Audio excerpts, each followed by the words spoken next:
দাঁড়াও দাঁড়াও, এই সন্দেশটা দেখে কি মনে হচ্ছে বাড়িতে বানানো? মনে হচ্ছে না, তাই তো? হ্যাঁ, ঠিকই শুনেছো, এটা বাড়িতে বানানোই সন্দেশ। আর পুরোপুরি হেলদি প্রসেসে, মানে চিনি ছাড়া। তো সন্দেশের জন্য প্রথম উপকরণ হচ্ছে ছানা। সেই ছানাটা আমি বাইরে থেকে কিনে আনিনি, বাড়িতেই বানাবো। তো এই কারণে আমি 1 লিটার দুধ আমি নিয়েছি, ভালো করে এটাকে ফুটিয়ে নিয়েছি। ছানাটা কাটানোর জন্য আমি এখানে পাতিলেবু ব্যবহার করেছি, একটা গোটা পাতিলেবু এখানে আমি দিয়েছি রস। তোমরা চাইলে ভিনিগার বা ছানা কাটানোর পাউডারও তোমরা ইউজ করতে পারো।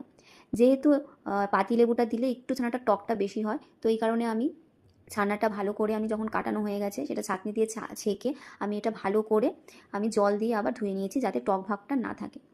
তারপরে আমি একটা সুতির ন্যাকড়াতে এটাকে অনেকক্ষণ কিছুটা সময় জল ঝরাতে দিয়েছি, যাতে জলটা পুরোপুরিভাবে ঝরে যায়। এরপর ছানাটাকে আমি ভালো করে চটকে মিহি করে নেব। আমি অনেকটা মিহি করেছিলাম, তোমরা চাইলে দানা দানাও রাখতে পারো, কারণ অনেকেই সন্দেশ দানা দানা পছন্দ করে। তো আমি ভালো করে এখানে চটকে নিয়েছি।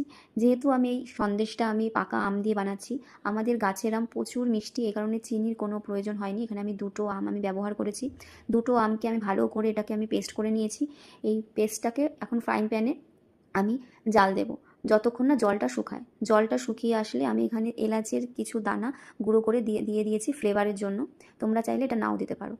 তারপরে ছানাগুলো আমি এক এক করে দিয়ে দেবো সম্পূর্ণটা। তারপর ছানাটাকেও ভালো করে আমি জাল দেবো। এখানে আমি গুঁড়ো দুধও ইউজ করেছি, তোমরা চাইলে লিকুইড দুধও ইউজ করতে পারো। লিকুইড দুধ ইউজ করলে একটু বেশি সময় লাগে সন্দেশটা বানাতে, যেহেতু লিকুইড। আর যদি তুমি গুঁড়ো দুধ ইউজ করো তাহলে তাড়াতাড়ি হয়ে যাবে। তো এখানে আমি অলমোস্ট ভালো করে নেড়ে নেড়ে এই সন্দেশটাকে আমি বানিয়ে নিয়েছি। এখানে সন্দেশটা আমি একটা চৌকো টিফিন বক্সে দিয়েছি, যেহেতু আমি এটা ডাইস ডাইস করে কাটবো। আর এখানে গার্নিশিংয়ের জন্য আমি ব্যবহার করেছি চিনেবাদাম আর কাজু বাদাম। তারপরে এটা 2 ঘন্টা আমি ফ্রিজে রেখে দিয়েছি সেট হওয়ার জন্য। তারপরে বের করে ডাইস ডাইস করে সন্দেশের আকারে আমি কেটে নিয়েছি। এটা খুবই হেলদি, সবাই খেতে পারো, যারা সুগার আছে যাদের।